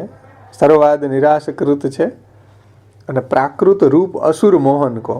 એટલે જે આસુરી જીવો છે એના માટે તો આપ મોહ પમાડો છો એમ. એટલે પ્રાકૃતાનુકૃતિર્વ્યાજ મોહિત અસુર માનુષ. અને જે દૈવી જીવો છે એના માટે તો આપ એના પ્રાણના આધાર છો એમ. એના માટે તો અપ્રાકૃત સ્વરૂપ, અલૌકિક સ્વરૂપ, આનંદ માત્ર, કરપાદ, મુખોદરાદિ સ્વરૂપ દૈવી જીવો માટે તો જુઓ. અને જે આસુરી જીવો છે એને તો આપ મોહ પમાડો છો એમ. પ્રાકૃતાનુકૃતિર્વ્યાજ મોહિતાસુર માનુષ. અને દૈવી જીવો છે એના માટે તો આપ અલૌકિક રૂપના દર્શન આપો છો. સાક્ષાત વસ્તુતઃ કૃષ્ણ રૂપે પણ આપ એને દર્શન આપો છો. અને એના માટે એના પ્રાણના આધાર છો. કારણ કે જો આપ પ્રગટ ન થયા હોત તો નિજ ફલ રહિતા દેવ વૈશ્વાનરેશ. આ દૈવી સૃષ્ટિ છે એ વ્રજાધિપની પ્રાપ્તિ વગર વ્યર્થ થઈ જાત. એટલે આપ એના પણ પ્રાણના આધાર છો. અને પ્રાકૃત જે આસુરી જીવો છે એને તો આપ મોહ પમાડો છો. એટલે એ લોકો આપને શરણે નથી આવતા. અને જે દૈવી જીવો છે એ બધા આપને શરણે આવે છે અને આપના દ્વારા, આપના અનન્ય આશ્રયથી ભગવાનની પ્રાપ્તિ કરે છે. ભગવત સેવા, ભગવત કથા, ભગવત શરણાગતિની પ્રાપ્તિ કરે છે. એટલે આપ દૈવી જીવોના પ્રાણ આધાર છો એમ. એના માટે આપ અલૌકિક અપ્રાકૃત છો. દૈવી જીવોના માટે એના પ્રાણના ટકાવવાવાળા છો. કારણ કે શ્રી ગુસાઈજીએ શ્રી વલ્લભાષ્ટકમાં કીધું કે નાવિર ભૂયાદ ભવાંશ્ચેદ અધિધરણી તલમ ભૂતનાથો દિતાસન માર્ગ ધ્વાંતાંધતુલ્યા નિગમ પથગતો દેવ સર્ગે પિજાતા ઘોષાધીશમ તદે મેં કથમપી મનુજા પ્રાપ્નુયુર નૈવ દૈવી સૃષ્ટિ વ્યર્થા ચ ભૂયાન નિજ ફલ રહિતા દેવ વૈશ્વાનરેશા. તો નિજ ફલ થવું એ જ દૈવી જીવોની સૃષ્ટિની વ્યર્થતા છે. અને સાર્થકતા શું છે?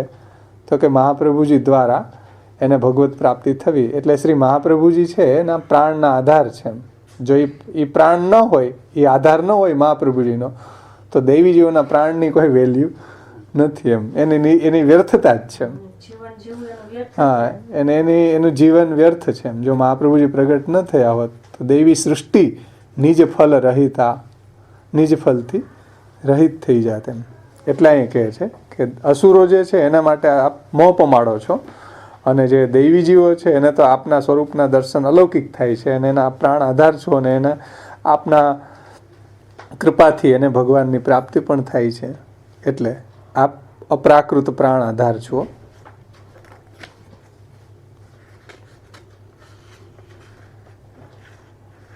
એટલે શ્રી સર્વોત્તમ સ્તોત્રમાં નામ આવે ને સુખ સેવ્ય, તો ભક્તો માટે આપ સુખ સેવ્ય છો. અને અભક્તો છે એ પ્રાકૃત મનુષ્યો છે એના માટે દુરારાધ્ય. સુખ સેવ્યો દુરારાધ્ય દુર્લભાંગ્રી સરોરુહ.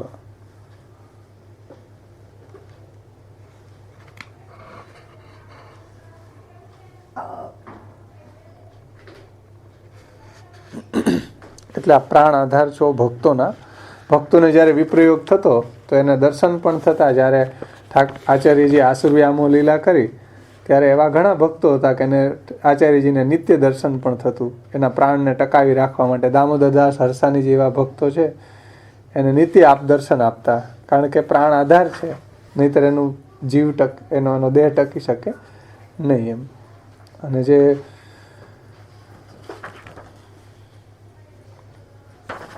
અને આગળ કહે છે કે બીનું સાધન ઉદ્ધરત નિજ જનકો પ્રકટ કૃષ્ણ અવતાર. ગોવિંદાસજી બહુ સુંદર વાત આમાં કહે છે કીર્તનમાં, આ ટૂંકમાં, કે બિન સાધન ઉદ્ધરત નિજ જનકો પ્રકટ કૃષ્ણ અવતાર. એટલે જેમ ભગવાન શ્રી કૃષ્ણએ ભૂતલ ઉપર પ્રગટ થઈને નિસાધન ભક્તોનો ઉદ્ધાર કર્યો છે એમ. એટલે ભાગવત પુરાણમાં આવે કે નિસાધન ફલાત્મા એમ પ્રાદુર્ભૂતોસ્તિ ગોકુલે. ગોકુલની અંદર નિસાધન ભક્તો જે છે એના ફલાત્મા ભગવાન શ્રી કૃષ્ણ પ્રગટ થયા છે. અને ત્યાં રહેવાવાળા જે ભક્તો છે એ બધા નિસાધન હતા, એટલે શાસ્ત્રી સાધનો કરવા માટે સક્ષમ ન હતા. કારણ કે શાસ્ત્રી સાધનો કરે, બધા ઉદ્ધારના સાધનો શાસ્ત્રમાં બતાવ્યા છે, અને શાસ્ત્રમાં જે ઉદ્ધારના સાધનો બતાવ્યા એ કરવા માટે કોઈ વર્ણ આશ્રમના ધર્મો એ પાડવા માટે કોઈ સક્ષમ હતું નહીં, જે દૈવી જીવો હતા એ. એટલે શ્રી મહાપ્રભુજી બિન સાધન ઉદ્ધરત નિજજન, કોઈ પણ જાતના શાસ્ત્રી સાધનો પાડવા માટે જે સક્ષમ ન હોય, અથવા સ્ત્રી શુદ્ર એને તો એલાવ જ નથી પાછા. સ્ત્રી અને શુદ્રને તો શાસ્ત્રી જે વર્ણ આશ્રમ વગેરે જે છે કાંઈ છે, ત્રૈવર્ણિકોનો જે ઉદ્ધાર વેદ દ્વારા થાય છે એવું કીધું છે, પણ સ્ત્રી શુદ્રોનું શું, તો એનો પણ ઉદ્ધાર કરવા માટે ભૂતલ ઉપર આપશ્રી પ્રગટ થયા છે. જે સાવ અને બીજા જે ત્રૈવર્ણિકો હતા એના જે સાધનો કેવા હતા, સર્વ માર્ગેશુ નષ્ટેશુ ખલો ચ ખલ ધર્મિણી પાખંડ પ્રચુરે લોકે કૃષ્ણ એવા ગતિર્મમ. કારણ કે કૃષ્ણના આશ્રય વગર જે સુસાધન હતો એનો ઉદ્ધાર થાય એમ હતો નહીં એમ. નિસાધનની વાત તો જવા દો, જે સુસાધન હતો એ સુસાધનની હાલત આપણે નિબંધમાં સમજી ગયા કે અધુના તુ કલૌ સર્વે વિરુદ્ધાચાર તત્પરા સ્વાધ્યાયાદિ ક્રિયાહીના તથાચાર પરાંગમુખા ક્રિયમાણમ તથાચારમ વિધિહીનમ પ્રકુર્વતે.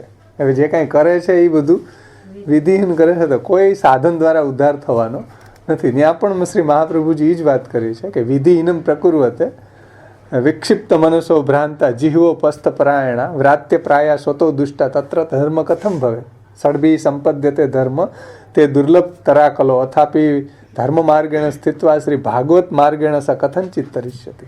ભાગવત માર્ગથી હજી તરી શકાય એવું છે, પણ જે સાધન માર્ગ છે, મર્યાદા માર્ગ, એનાથી તો અત્યારે કોઈ ફલ સિદ્ધ થવાનું નથી. એટલે બિન સાધન ઉદ્ધરત નિજ જનકો, કોઈ પણ જાતના સાધનની અપેક્ષા રાખ્યા વગર શ્રી મહાપ્રભુજીનો ઉદ્ધાર કરે છે. કારણ કે આ પ્રકટ કૃષ્ણ અવતાર છો. કૃષ્ણએ જેમ ભક્તોના સાધન સામે જોયું નથી. અહન્ય પૃતમ નિશિશયાનમ અતિશ્રમેણ લોકમ વિકુંઠમ લોકમ ગોકુલમ વિકુંઠમ ઉપનેશ્યતિ ગોકુલમ સ્વ.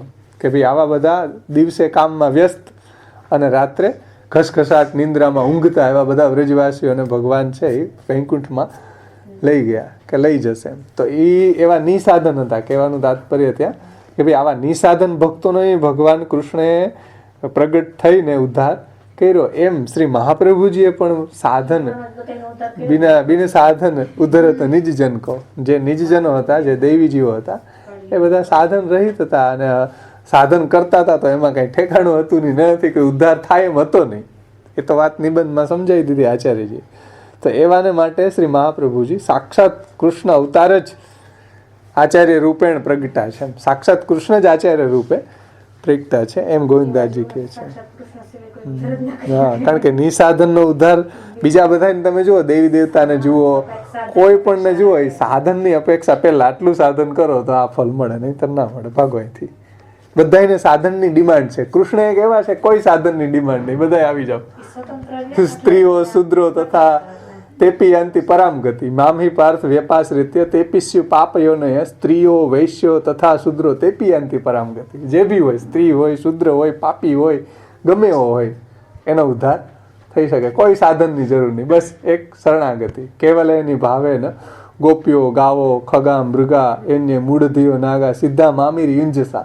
કોઈ બી પશુ પક્ષી બધાનો ઉદ્ધાર ભગવાને કર્યો છે. વૃક્ષ, પશુ પક્ષી, હરણ બધાનો ઉદ્ધાર ભગવાને કર્યો છે. કોઈ સાધન, હવે બિચારા હરણાઓ શું સાધન કરી શકે? ધન્ય શું મૂઢમતયો, એ મૂઢમતી વાળા હરણાઓ હતા, છતાંય ઠાકોરજી એનો પણ ઉદ્ધાર કર્યો છે. તો જેમ ઠાકોરજીએ નિસાધન ભક્તોનો ઉદ્ધાર કર્યો, એમ મહાપ્રભુજી પણ એવા જ છે. ગોવિંદાજી કહે છે કે બિન સાધન ઉદ્ધરત નિજજન કો પ્રકટ કૃષ્ણ અવતાર. એટલે આપ સાક્ષાત કૃષ્ણ જ પ્રગટ થયા છો, કારણ કે સાધન વગર, સાધન વગરનો ઉદ્ધાર કરવો એ તો બહુ મુશ્કેલ છે.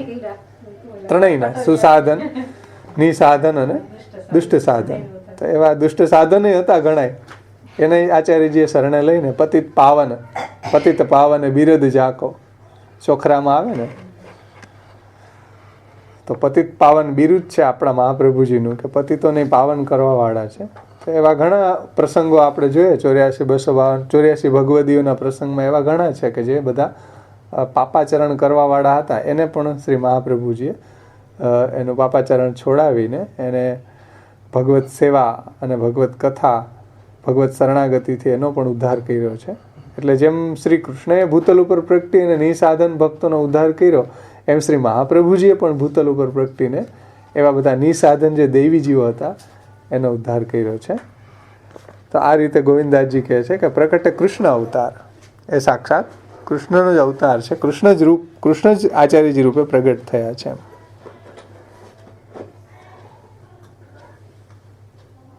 કોઈ સાધનોની પરવાહ એને નથી કરી એમ. એટલે એવો ભક્તિ માર્ગ પ્રગટ કર્યો આપે કે એમાં કોઈ પણ હોય, સ્ત્રી શુદ્ર બધાનો ઉદ્ધાર એમાં કર્યો છે. કારણ કે શાસ્ત્રી સાધનો હોય તો આપણે કર્મ માર્ગ કે જ્ઞાન માર્ગ કે મર્યાદા ભક્તિ માર્ગના રસ્તે ચાલી શકીએ ને. પણ એવા તો કોઈ સક્ષમ હતા જ નહીં. વર્ણ આશ્રમ કોઈ શાસ્ત્રી સાધનો પાડવા માટે સક્ષમ નહોતા. પાડતા હતા એ પણ વિધિહીન પાડતા હતા, તો એમાં કોઈ ફલ મળવાની કોઈ ચાન્સીસ હતા નહીં. શ્રી મહાપ્રભુજી ભૂતલ ઉપર પ્રગટ થઈને બધાને ભગવત પ્રાપ્તિ કરાવી છે, દૈવી જીવોને, નિજજનોને. અને આગળ ગોવિંદાસજી કહે છે કે જો સર્વસુ શ્રી બ્રજજન કો દે સો ગોવિંદ કોહે રખવાર. જો સર્વસ્વ પોતાનું વ્રજભક્તોને દાન કરી દે છે, એવા ઠાકોરજી છે કે વ્રજભક્તો ભગવાનની એવી ભક્તિ કરી, એવી સેવા કરી કે એ જ્યારે પ્રભુ પાસે ગયા વ્રજભક્તો, ત્યારે ત્યાં આવે છે સુબોધનીજીમાં કે જો વ્રજભક્તોની કામના હોત કાંઈ, કે ચાલો મોક્ષ જોતો હોય તો ભગવાન મોક્ષ આપી દે, ટોપલા ભરી ભરીને આપત. પણ વ્રજભક્તો તો એમ કે સર્વ વિષયાન સંત્યજ્ય તવ પાદ મૂલમ પ્રાપ્તા, અમે બધું છોડીને આપના ચરણ કમળમાં આવ્યા છીએ, તો આપને દેવા જેવું મારી પાસે હું એક જ વૈધો, ભાઈ બીજું કાંઈ નથી. એટલે ભગવાન પોતાનું સર્વસ્વ વ્રજભક્તોને પ્રદાન કરી દે છે. કારણ કે ભગવાન જ્યારે વ્રજભક્તોને વશ થઈ જાય છે એટલે ભોગ્ય બની જાય છે. તો અહીંયા એમ કીધું ગોવિંદાજીએ કે જે જો સર્વસ્વ શ્રી વ્રજજન કો દે, એટલે જે પ્રભુએ વ્રજભક્તોને પોતાનું સ્વરૂપાનંદનું દાન કરી દીધું, પોતે ભોગ્ય બની ગયા, સો ગોવિંદ કોહે રખવાર. એ જ મહાપ્રભુજી રૂપે ભૂતલ ઉપર પ્રગટ થઈ અને ગોવિંદ ઉપર અને બીજા નિજજનો ઉપર કૃપા કરવા માટે, એનું રક્ષણ કરવા માટે ભૂતલ ઉપર પ્રગટ થયા છે. જેમ વ્રજભક્તોએ નિરુપાધિક ભાવ, સર્વાત્મ ભાવથી ભગવાનને વશ કરી લીધા, એટલે સર્વાત્મ ભાવ એને કાંઈ નથી જોતું, ભગવાન જ એનું સર્વસ્વ હતું, એ ભગવાન જ એનું સર્વસ્વ ધન હતું એમ. તો એવો સર્વાત્મ ભાવ ગોપીજનોનો હતો. તો એવું જો સર્વસ્વ શ્રી વ્રજજન કો દેમ, જેમ વ્રજભક્તોને ભગવાને પોતાનું સર્વસ્વ આપી દીધું, એટલે સ્વરૂપાનંદનું દાન કર્યું, એ જ કૃષ્ણ અહીંયા ભૂતલ ઉપર પ્રગટ થઈને ગોવિંદના અને નિજજનોના એ રક્ષણ કરવાવાળા છે. અને એને પણ સર્વસ્વનું દાન કરવાવાળા શ્રી મહાપ્રભુજી છે, એમાં એ કહી રહ્યા છે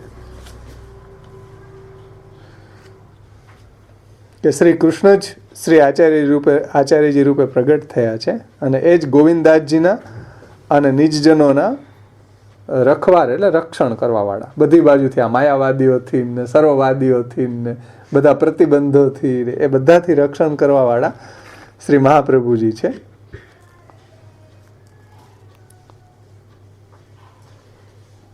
એવા બધા જે મોહક શાસ્ત્રો ફેલાવ્યા છે માયાવાદીઓએ, તો એ મોહક શાસ્ત્રની અંદર ફસાઈ ન જાય એટલા માટે શ્રી મહાપ્રભુજીએ આ બધા ગ્રંથો પ્રગટ કર્યા છે. ષોડશ ગ્રંથ, તત્વાર્દીપ, નિબંધ, એની રક્ષા કરવા માટે જ પ્રગટ કર્યા છે. એટલે નિબંધમાં એક બહુ સુંદર આજ્ઞા શ્રી મહાપ્રભુજી કરે છે શાસ્ત્રાર્થ પ્રકરણમાં કે મોહાર્થ શાસ્ત્રમ કલિલમ યદા બુદ્ધેર વિભિદ્યતે તદા ભાગવતે શાસ્ત્રે વિશ્વાસ તેન સત્ફલમ. એટલે માયાવાદીઓ અને આ બીજા બધા વાદીઓ એવા બધા મોહક શાસ્ત્રો ફેલાવ્યા કે એનાથી દૈવી જીવોની બુદ્ધિની અંદર કચરો ભરાઈ ગયો. આચાર્યજી શું કીધું? મોહ શાસ્ત્રાર્થ કલિલમ. આ બધા મોહ શાસ્ત્રનો કચરો એવો છે કલિલ કે દૈવી જીવોની પણ બુદ્ધિ ભ્રમમાં પડી ગઈ એમ. હા, માયાવાદની દિશામાં ચાલ્યા ગયા ને, એને પણ સાચો રસ્તો નહોતો મળતો, એ માયાવાદને રસ્તે ચાલવા માંડ્યા એમ. એટલે તો ભગવાનને ચિંતા ઉપજી, દયા નિજ મહાત્મ્યમ કરીશન પ્રકટમ હરિ માન્ય અદા તદા શ્વાસમ પ્રાદુર્ભૂતમ ચકારી. એટલે નિબંધમાં શાસ્ત્રાર્થ પ્રકરણમાં શ્રી આચાર્યજી કહે છે કે મોહ શાસ્ત્રાર્થ કલિલમ. આ મોહ શાસ્ત્રનો કચરો એવો છે કે દેવી જીવની બુદ્ધિમાં ભરાઈ ગયો. યદા બુદ્ધેર વિભિદ્યતે, એટલે કચરો ભરાઈ ગયો છે એટલે એ ભગવાનથી બહિર્મુખ થઈ ગયા. ત્યારે ભગવત શાસ્ત્ર જે ગીતા છે, તદા ભાગવતે શાસ્ત્રે વિશ્વાસ તેન સત્ફલમ. એટલે ત્યારે ભાગવત શાસ્ત્ર, ગીતા વગેરે શાસ્ત્રોમાં શ્રી મહાપ્રભુજીના જે ગ્રંથો છે એમાં વિશ્વાસ થાય, અને વિશ્વાસ પણ પરમાનંદરૂપ શ્રી કૃષ્ણરૂપ ફલને પ્રાપ્ત કરાવે. એટલા માટે ભૂતલ ઉપર આચાર્યજી પ્રગટ થઈને આ મોહક શાસ્ત્રોને ખંડન કર્યું. સર્વવાદ નિરાશકૃત, માયાવાદ નિરાકરતા, સર્વવાદ નિરાશકૃત. કારણ કે મોહ શાસ્ત્રાર્થ કલિલમ યદા બુદ્ધિ વિભિદ્યતે, એની બુદ્ધિમાં પણ એવી ભ્રમણા ભરાઈ ગઈ આ માયાવાદની ને બીજા બધા વાદીઓની. એટલે તદા ભાગવતે શાસ્ત્રે વિશ્વાસ, એને ભાગવત શાસ્ત્રમાં, ગીતાજીમાં વિશ્વાસ થાય અને સત્ફલ થાય, કૃષ્ણની પ્રાપ્તિ થાય. આ બધા માયાવાદ અને સર્વવાદીનું નિરાકરણ એટલે શ્રી મહાપ્રભુજીએ કર્યું છે. પરમાનંદ રૂપ ફલની પ્રાપ્તિ થાય, સત્ફલમ એટલે પરમાનંદ રૂપ શ્રી કૃષ્ણ રૂપી ફલની પ્રાપ્તિ થાય. એટલે આવા મોક્ષ શાસ્ત્રો જે છે એનું ખંડન કર્યું આપશ્રીએ.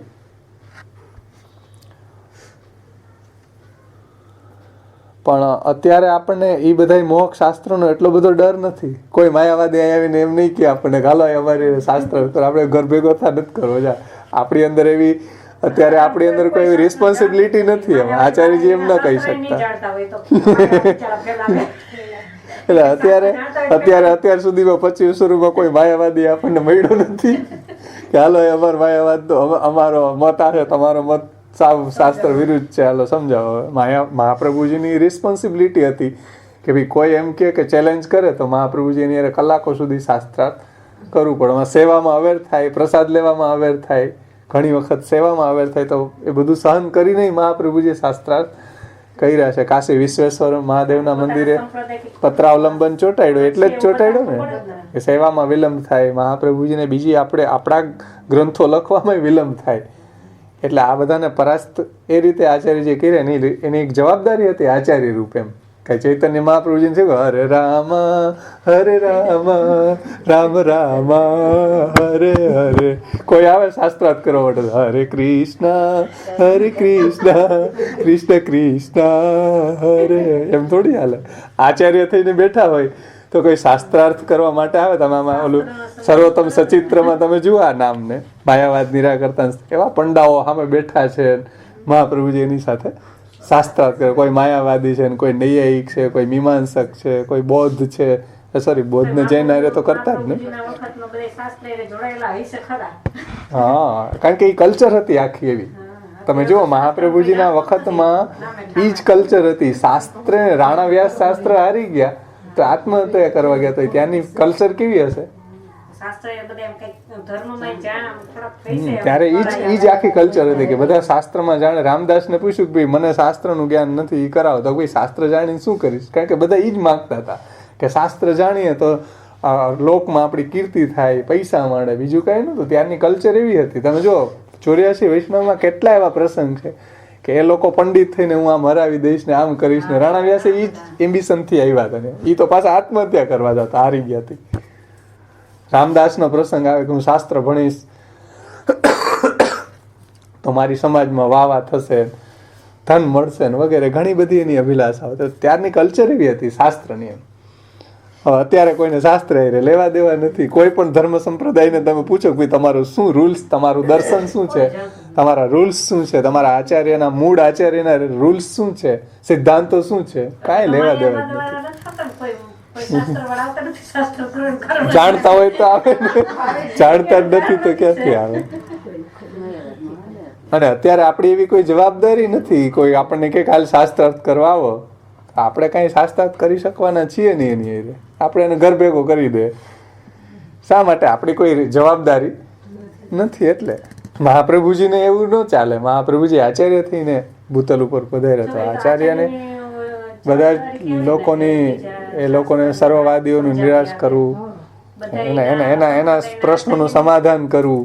મહાપ્રભુજી જેમ ગદાધર દાસને એના કાકા આવ્યા તો ગદાધર દાસ સેવ હતા તો એને એ એંગલથી ક્વેશ્ચન પૂછ્યા બધા. તો આચાર્યજી એના પણ ઉત્તર આપ્યા.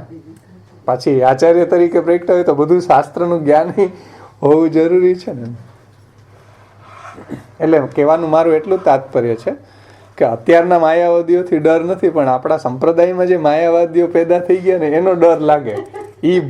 ઈ 5 જણા ભેગા થાય ને એક જો ઓલાને ભરમાવી દે તો ઈ સેવા કરતો બંધ થઈ જાય. ઈ માયાવાદીઓનો ત્રાસ વધારે છે કે ઈ 3-4 જણા ભેગા થાય ને ઓલો બિચારો શાંતિથી સેવા કરતો હોય અને જો એક આવે ઓહો આમ સેવા કરે કે કુવાનું જલ ક્યાં છે તમારે, તમારી બીજી આવે એમ કે તમારે તો અપરોસ ક્યાં ને ભાઈ, સેવા તમારી માનતા જ નથી ઠાકોર. 3-4 જણા આવે તો ઓલો બિચારો એક તો શરીર કરતો હોય ને એના મનમાં એ કીધું કે યદા બુદ્ધિર વિભિદ્યતે, એના બુદ્ધિમાં એવો ભેદ પેદા કરી દે. શ્રી મહાપ્રભુજીએ કીધું મોહાર્થ શાસ્ત્રમ કલિલમ યદા બુદ્ધિર વિભિદ્યતે. મોહ શાસ્ત્રો એ દૈવી જીવોની બુદ્ધિની અંદર એવો કચરો ભરી દીધો. એમ આવા લોકોના અત્યારે વધારે માયાવાદીઓ જે છે એના કરતાં પણ આપણા સંપ્રદાયની અંદર ઉત્પન્ન થયેલા માયાવાદીઓ છે એ આવો કચરો વધારે ભરે છે. એટલે એનો ડર વધારે છે ઓલા કરતાં. ઓલાનો તો કાંઈ છે નહીં આપણને. એટલે અત્યારનો માયાવાદ આ છે. આપણા સંપ્રદાયની અંદર જે ટોપ લેવલના બધા પ્રચારકો છે એ માયાવાદ ફેલાવે. આચાર્યોની જે સ્ટેટસ ઉપર બેઠા છે એ લોકો એ એમ જ કે ભાઈ તમારા ઘરમાં સેવા થાય નહીં, તમે અમારી હવેલીમાં આવીને મનોરથ કરાવી જાઓ, બસ એ જ તો પુષ્ટિ માર્ગ છે. પછી પ્રસાદ ખાઈ જજો, વાત પૂરી. તો એ કે તમારી ઘરે કેવી છે, કેમ સેવા, તમારી ઘરે ક્યાં રાગભોગ શૃંગાર છે, તમારી ઘરે કોઈ અપરસ નથી, કોઈ 4 ચૂલા નથી, એક જ છે પ્લેટફોર્મ. તો એવી રીતના સેવા થોડી થાય એમ. તો આવા કહેવાવાળાઓ માયાવાદીઓ બધા અત્યારે આપણા સંપ્રદાયમાં છે, ટોપ લેવલના છે એમ, કે જે લોકો વૈષ્ણવને સેવાથી વંચિત રાખે છે. શુદ્ધમ ભજનમ વારયંતી. જે મહાપ્રભુજી કહે છે કે આ માયાવાદીઓ ઠાકોરજીના મહાત્મ્યને ખંડિત કરે છે અને શુદ્ધ ભજનનું વારણ કરે છે. આવા માયાવાદીઓથી દૂર રહેવું. આવા માયાવાદીઓ જે છે ભગવાનથી બહિર્મુખ કરવાવાળા અને અપ્રસના નામે, મેંડ મર્યાદના નામે, ચૂલાના નામે, રાગભોગ શ્રૃંગારના નામે, અપરાધ પડી જશે એના નામે, અમારી આજ્ઞા નથી એના નામે એ બધાને ભરમાવી રહ્યા છે. આવા બધા માયાવાદીઓથી બહુ સાવચેત રહેવું છે. કારણ કે એવા માયાવાદીઓ 3 ભેગા થયા ને જો એકને કાંઈ સેવા કરતો હોય કોઈ સંઘને કારણે સૈદ્ધાંતિક, એને ભરમાવી જાય, એ બિચારો સેવા કરતો બંધ થઈ જાય. તો આવા માયાવાદીઓનો ત્રાસ આપણા સંપ્રદાયમાં અત્યારે વધારે ફેલાયેલો છે, એનાથી બચવું જોઈએ. તો આ રીતે ગોવિંદદાસજી અહીંયા કહી રહ્યા છે કે માયાવાદ નિરાકરતા સર્વવાદ નિરાશકૃત, સર્વવાદ નિરાશકૃત કો જન પાવત પાર. આવા મહાપ્રભુજીના સ્વરૂપને કોઈ પાર ન પામી શકે. અને શ્રી મહાપ્રભુજીના જો ગ્રંથો આપણે સમજ્યા હોય તો આપણી અંદર પણ એવું સામર્થ્ય આવી શકે એની કૃપાથી કે આવા અત્યારના સંપ્રદાયના માયાવાદીઓને તો આપણે કમસે કમ જવાબ આપી શકીએ કે સાચો સિદ્ધાંત મહાપ્રભુજીનો આ છે. તમે બધાને લલ્લુ બનાવો છો. જેમ વિષ્ણુદાસ છીપા હતા તો વિષ્ણુદાસ છીપા તમે જુઓ માયાવાદીઓને હરાવીને ત્યાં દરવાજા ઉપરથી જ મોકલી દેતા એમ. તો કેટલું સામર્થ્ય મહાપ્રભુજીનું હતું કે આચાર્યજી પાસેથી સેવાફલ ગ્રંથ આચાર્યજી એને ભણાવ્યો તો સર્વશાસ્ત્રોનું જ્ઞાન એને થઈ ગયું એમ. તો એવા એની દ્વારપાળ આવા સમર્થ હતા. તો ઘણા લોકો દ્વારપાળી કે આનો આવો સમર્થ છે તો અંદર આપણી શું હાલત થશે. દ્વારપાળ આપણને આવા જવાબ આપી દેતો તો અંદર તો પછી કાંટો તો ખૂન ન નીકળે એવી અવસ્થા થશે, અહીંથી જ ભાગી જાઓ. એ લોકો ત્યાંથી જ નિરુત્તર થઈ જતા. એમ જો મહાપ્રભુજીના ગ્રંથો, ષોડશ ગ્રંથ, નિબંધ આદિ ગ્રંથોને સમજ્યા હોય તો આપણે પણ અત્યારના જે આ માયાવાદીઓ છે એને આપણે મહાપ્રભુજીનો સિદ્ધાંત કહી શકીએ. ભલે એ પાડે કે ન પાડે, પણ સાચી વસ્તુ આપણે એને કહેવી જોઈએ. જે મહાપ્રભુજીનો સાચો સિદ્ધાંત છે ષોડશ ગ્રંથની અંદર સમજાવ્યો છે શ્રી મહાપ્રભુજીએ. તો આવા માયાવાદીઓથી બચતું રહેવું જોઈએ, અને કોઈ એમાં જતું હોય તો એને પણ આપણે સાચો મહાપ્રભુજીની વાત સમજાવવી જોઈએ. એ પણ આપણી એક રિસ્પોન્સિબિલિટી છે આચાર્યજીની જેમ આચાર્યજીની રિસ્પોન્સિબિલિટી હતી માયાવાદીઓની સામે એને ઉત્તર આપવાની, એમ આવા જે બધા સંપ્રદાયની અંદર જે માયાવાદીઓ છે એને આપણને પૂછે અથવા તો આપણી સાથે શાસ્ત્ર ચર્ચા કરે તો આપણે એને મહાપ્રભુજીનો સિદ્ધાંત સમજાવવો જોઈએ. અને જે લોકો એમાં જતા હોય, જે લોકો અજ્ઞાની છે બિચારા, કંઈ જાણતા નથી, તો એને પણ શ્રી મહાપ્રભુજીનો સાચો સિદ્ધાંત આપણે સમજાવવો જોઈએ. એ આપણી રિસ્પોન્સિબિલિટી છે એક મહાપ્રભુજીના સેવક તરીકે. તો આ રીતે ગોવિંદાસજીના 2 કીર્તન બહુ સુંદર રીતે એને આ કીર્તનના રૂપમાં આ 2 નામોની વ્યાખ્યા કરી છે આ ગોવિંદાસજીએ. ત્યાર પછી આગળ હવે આપણું શાસ્ત્રાર્થ પ્રકરણમાં જે મહાપ્રભુજીના શબ્દોમાં માયાવાદ નિરાકરતા સર્વવાદ નિરાશકૃતને આપણે અવગાહન કરીએ.